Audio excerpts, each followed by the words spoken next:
Hello friends, स्वागत है आप सभी का आपके अपने YouTube channel easy English classes में। दोस्तों, मेरा नाम है सोनू और आप लोग सीख रहे हैं मेरे साथ स्पोकन इंग्लिश का बेसिक लेवल।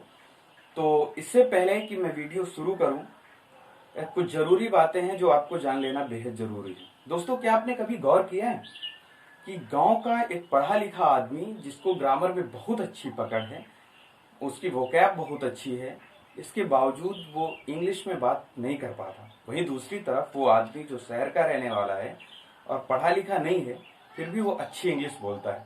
दोस्तों, कभी क्या आपने इस बात पे गौर किया है कि ऐसा क्यों होता है? अगर आपको ये बात नहीं मालूम तो ये बात जानना आपके लिए बेहद जरूरी है कि ऐसा क्यों होता है। तो इसका सबसे बड़ा कारण ये है अनुवाद।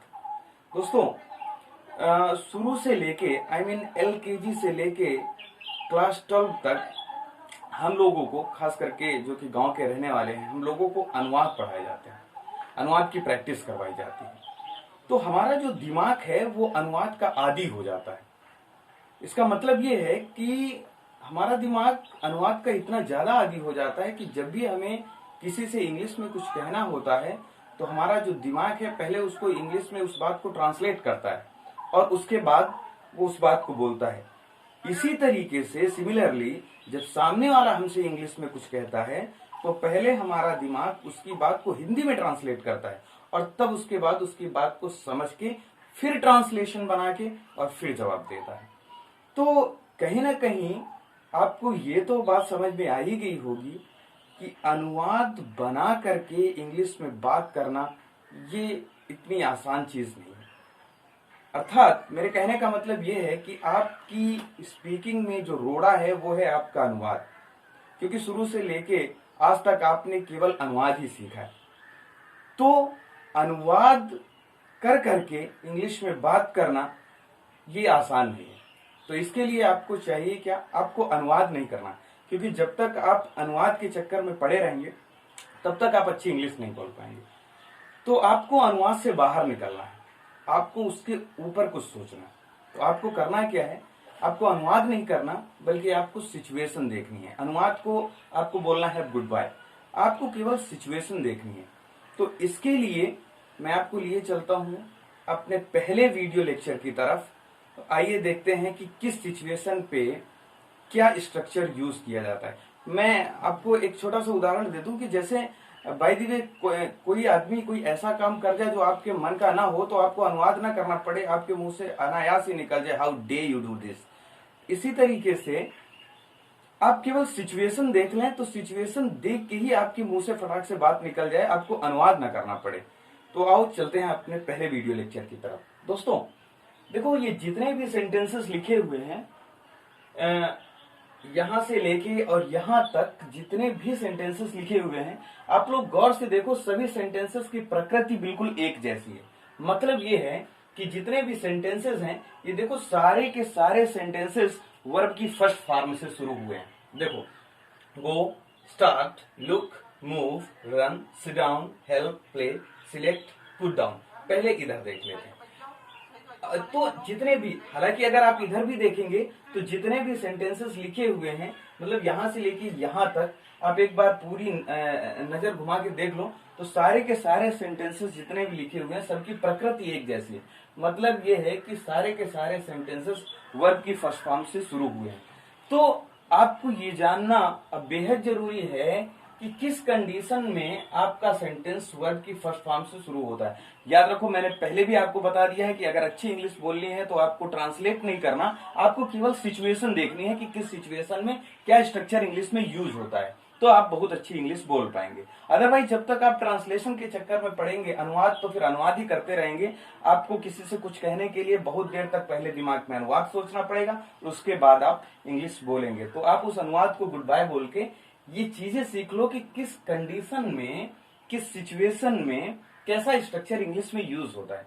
तो ये मैं आपको आज अपने पहले वीडियो लेक्चर में ये सिचुएशन है कि जब आप किसी को कुछ करने की आज्ञा देते हैं, किसी को कुछ करने के लिए कहते हैं, तो ऐसी सिचुएशन में आप हमेशा अपने वाक्य को, अपने सेंटेंस को इंग्लिश में वर्ब की फर्स्ट फॉर्म से शुरू करते हैं।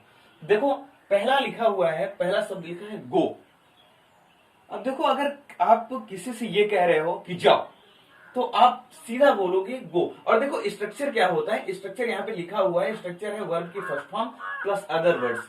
मतलब जब भी आप किसी को कुछ करने की आज्ञा देते हैं तो आप जो स्ट्रक्चर यूज करेंगे वो यूज करेंगे वर्ब की first form plus other words. और देखो पहली वाली रो में देख लो, इधर केवल वर्ब की फर्स्ट फॉर्म लिख के ही बात को कंप्लीट कर दिया गया है, आगे कुछ भी अदर वर्ड्स नहीं लिखा हुआ है। क्यों? क्योंकि अगर आप किसी को कुछ करने की आज्ञा दे रहे हो और अगर आपकी बात केवल वर्ब की फर्स्ट फॉर्म बोलने से ही आपको लगता है कि सामने वाला समझ गया बात को, तो आपको आगे अदर वर्ड्स लिखने की भी जरूरत नहीं है। आप केवल इतना ही बोल दीजिए, सामने वाला बात को समझ ले, बस बात खत्म। तो देखो, अगर आपको किसी से कहना है जाओ, तो आप सीधा बोल दो गो। अगर आप किसी से कहना है चालू करो, आप कहेंगे स्टार्ट। अगर आप कहें किसी को कहें देखो, तो आप कहोगे लुक। अगर आप ये कहें किसी से कहना है हटिए, तो आप क्या कहेंगे मूव। किसी से कहना है दौड़िए, आप क्या कहेंगे रन। किसी से कहना है बैठ जाओ, तो आप क्या कहेंगे सिट डाउन। इसी तरीके से help, play, select, put down, ये सारी की सारी वर्ब्स हैं और इनका प्रयोग हम तब करते हैं जब किसी को हमें कुछ करने की आज्ञा देनी हो। तो हम सीधा बस केवल अगर हमारा काम इतना ही बोलने से चल जाता है और सामने वाला हमारी बात को समझ लेता है, तो हम इस तरीके से बोल देंगे। लेकिन एक बहुत विशेष बात, कभी कभी क्या होता है कि कुछ लोग वर्ब की फर्स्ट फॉर्म से पहले यू बोल देते हैं। जैसे फॉर एग्जाम्पल, जैसे कुछ लोग कहते हैं यू गो, ऐसे कहेंगे यू गो। कुछ लोग केवल गो ना कह के कह देंगे यू गो, या फिर कहेंगे यू स्टार्ट, या फिर कहेंगे यू लुक, या फिर कहते हैं यू मूव, या तो फिर कहते हैं यू रन, या तो फिर कहते हैं यू सिट डाउन। तो ऐसे में भी ये बात याद रखो कि ये यू के बाद हमेशा कामा होता है, लेकिन जब इंग्लिश में बातचीत की जाती है या किसी भी भाषा में जब बातचीत की जाती है तो विराम चिन्हों को नहीं बोला जाता। विराम चिन्ह जो हैं वो केवल लिखने के लिए होते हैं, बोलने के लिए नहीं होते। तो याद रखो, अगर कोई ऐसा भी कहता है कि you go, you start, you look, you move, तो आप ये समझ लो कि वो यू अलग है, उसने केवल आपको संबोधित करने के लिए यू कहा है कि आप ये काम कर लीजिए। और मैं अभी बात कर रहा था अनुवाद वाली, तो याद रखो, अगर आप अनुवाद के आदी हैं, अगर आपका दिमाग अनुवाद करता है, तो आपको ये बात भली बात पता है कि अगर आपसे कोई कह देगा यू गो, तो आप उसका अर्थ निकालेंगे कि तुम जाते हो। ये बात आपको अच्छी तरीके से पता है कि अगर आप ट्रांसलेशन के आदी हो, अगर आप ट्रांसलेट करते हो, तो अगर कोई आपसे कह देगा यू गो, तो आप इसका अर्थ ये नहीं निकालेंगे कि आप जाओ, आप इसका अर्थ निकालेंगे कि तुम जाते हो। क्यों? क्योंकि आपने पढ़ा है कि प्रेजेंट इंडेफिनिट टेंस आपने पढ़ा है, सब्जेक्ट के बाद वर्ब की फर्स्ट फॉर्म लगी हुई है, ये तो प्रेजेंट इंडेफिनिट टेंस का वाक्य है, तो आप इसका अर्थ निकालेंगे कि तुम जाते हो। लेकिन जब इंग्लिश में कोई कह देता है यू गो, तो इसका मतलब होता है वो ऐसे उसके कहने का मतलब तो यू ये अलग है, तुम्हें संबोधित कर रहा है, फिर गो जाओ, तुम जाओ। इसी तरीके से अगर वो कहेगा यू स्टार्ट, तो उसका यू अलग है और फिर उसके बाद स्टार्ट। तो ये है, मैंने ये बात इसलिए आपको बता दी क्योंकि कुछ लोग इस तरीके से बोलते हैं, आगे यू लगा देते हैं, आप अर्थात वो आपको संबोधित करते हुए कहते हैं कि नहीं आप ये काम कर लो। तो ये चीज आपको देख लेंगे। दूसरी बात, मैंने कहा वर्ब की first form plus other words, किस कंडीशन में? जब आप किसी को कुछ करने की आज्ञा दे रहे हैं उस समय। तो अगर हमारा काम केवल वर्ब की फर्स्ट फॉर्म बोलने से ही चल जाता है तो हमको अदर वर्ड्स बोलने की जरूरत नहीं है। और अगर हमें हमारी बात कंप्लीट करने के लिए कुछ और भी कहना है तो फिर हम क्या करते हैं, वर्ब की फर्स्ट फॉर्म के बाद अदर वर्ड्स जो भी हमें आगे कहना होता है वो हम जोड़ देते हैं। जैसे केवल किसी से कहना है जाओ, तो हम कह देंगे गो। लेकिन अगर हम उसे दिशा भी दे रहे हो और कह रहे हो कि नहीं उधर जाओ, तो फिर हम उधर की अंग्रेजी आगे हमें लिखनी पड़ेगी, तो हम कहेंगे गो देयर। इसी तरीके से अगर किसी से कहना है, केवल कहना है कि चालू करो, तो हम कहेंगे स्टार्ट। लेकिन अगर ये कहना है कि क्या चालू करो, तो फिर जैसे हमें कहना है कि म्यूजिक चालू करो, तो फिर हम आगे वो म्यूजिक शब्द जोड़ना पड़ेगा, तो हम आगे कहेंगे स्टार्ट द म्यूजिक। इसी तरीके से केवल देखो तो लुक, लेकिन अगर कहना है बोर्ड की तरफ देखो तो हम कहेंगे लुक एट द बोर्ड। इसी तरीके से हटो तो मूव, लेकिन अगर ये कहना है कि एक तरफ हट जाओ तो हम कहेंगे मूव असाइड। अगर किसी से कहना है दौड़ो, तो केवल रन बोलने से काम चल जाएगा। लेकिन अगर कहना है कि सड़क के किनारे किनारे दौड़ो, तो हम कहेंगे रन अलोंग द रोड। अगर किसी से कहना है बैठ जाओ, तो सिट डाउन कहने से काम चल जाएगा। लेकिन अगर ये कहना है कि बेंच में बैठ जाओ, तो हम कहेंगे sit down on the bench. अगर किसी से कहना है कि मदद करो, तो हम हेल्प कहेंगे, हमारा काम चल जाएगा। लेकिन अगर उसके बाद ये भी बताना है किसकी मदद करो, तो हम आगे वो शब्द जोड़ने पड़ेंगे। तो हम कहेंगे हेल्प माई सन, मेरे बेटे की मदद करो। इसी तरीके से प्ले फुटबॉल, फुटबॉल खेलो। अगर केवल कहना है चुनो तो हम कह देंगे सिलेक्ट, हमारा काम चल जाएगा। लेकिन अगर ये भी बताना है क्या चुनो तो सिलेक्ट योर टीम। अगर हमें ये कहना है कि अपनी टीम चुन लो तो हम कहेंगे सिलेक्ट योर टीम, अपनी टीम चुन लो। अगर कहना है, केवल कहना है कि रख दो तो हम कहेंगे पुट डाउन, हमारा काम चल जाएगा। अगर हमें ये भी बताना है कि क्या चीज है जो रख दो तो हम पुट डाउन बोल के उस चीज को भी बोलेंगे। जैसे पुट डाउन दिस पेपर, इस पेपर को नीचे रख दो। इसी तरीके से लव योर चिल्ड्रन, अपने बच्चों से प्यार करो। Sanitize your hands with sanitizer, sanitizer से अपने हाथ साफ करो। मेंटेन सोशल डिस्टेंसिंग, सामाजिक दूरी बनाए रखो।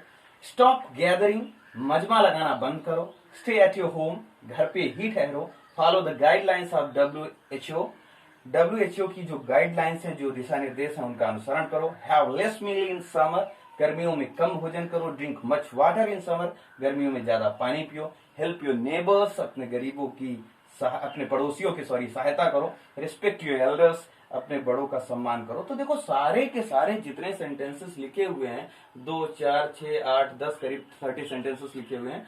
तो जितने भी सेंटेंसेस हैं देखो सबकी प्रकृति एक जैसी है कि हम किसी से कुछ करने के लिए कह रहे हैं। तो याद रखो कि ऐसी सिचुएशन में जब आप किसी से कुछ करने के लिए कहते हैं तो याद रखो कि आपको ट्रांसलेशन नहीं करना, आपको बस ऐसे सिचुएशन में बस ये स्ट्रक्चर यूज कर देना है। क्या? वर्ब की फर्स्ट फॉर्म ये याद रखना है और बाकी अदर वर्ड्स जो भी आपको लगाने हैं, कोई बात आगे जो भी कहनी है तो फिर वो आगे आप लगा सकते हैं। तो इस तरीके से फिर समझो कि जब भी कभी किसी को कुछ करने के लिए आज्ञा देनी हो तो हमें वर्ब की फर्स्ट फॉर्म का प्रयोग करना पड़ता है, या कि आप ये कह लो कि हमें इस स्ट्रक्चर का यूज करना पड़ता है। और जब भी कभी ऐसी सिचुएशन आए कि आपको किसी से कुछ कहना है, कुछ करने के लिए, तो आप हमेशा आप इसी स्ट्रक्चर का प्रयोग करेंगे। तो आई होप कि आपको ये वीडियो पसंद आया होगा। और अगर वीडियो आपको पसंद आया हो तो इसको लाइक कर दीजिए, और अगर चैनल का हिस्सा बनना चाहते हैं तो चैनल को सब्सक्राइब कर लीजिए। Thank you.